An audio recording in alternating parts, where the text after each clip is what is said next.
Interrumpimos esta transmisión para traerles el programa de Coraje, el perro cobarde, estelarizada por Coraje, el perro cobarde. Abandonado de cachorro fue encontrado por Muriel, que vive en el poblado de ningún lugar, con su esposo Don Justo Bolsa. Pero escalofriantes cosas pasan en ningún lugar y depende de Coraje salvar su nuevo hogar. ¡Estúpido perro! ¡Me hiciste ver mal!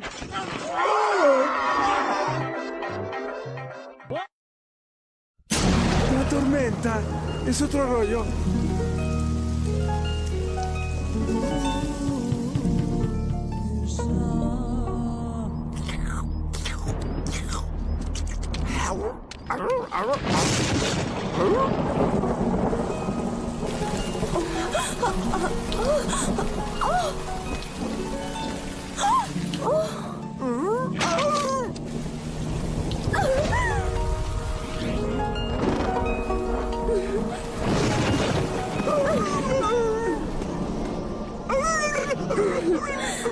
Lindo perrito, eres una hermosa criatura.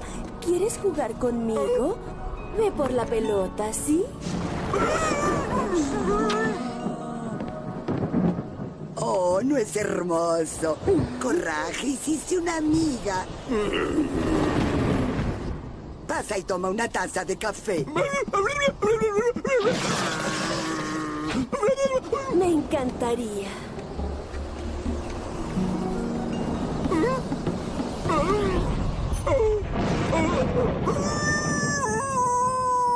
Sabes, Muriel, la vida de una diosa no es nada celestial.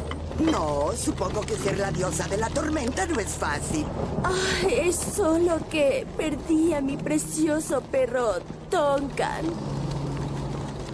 Cielos, sé cómo te sientes. Si yo perdiera Coraje, no sé qué haría. De hecho, tu perro me recuerda mucho a Duncan. Mira, ¿no es su vivo retrato?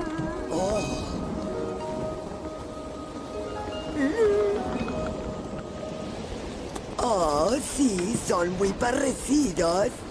Sí, lo extraño tanto.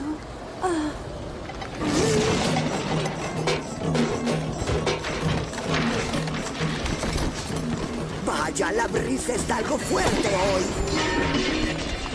¡Cielos!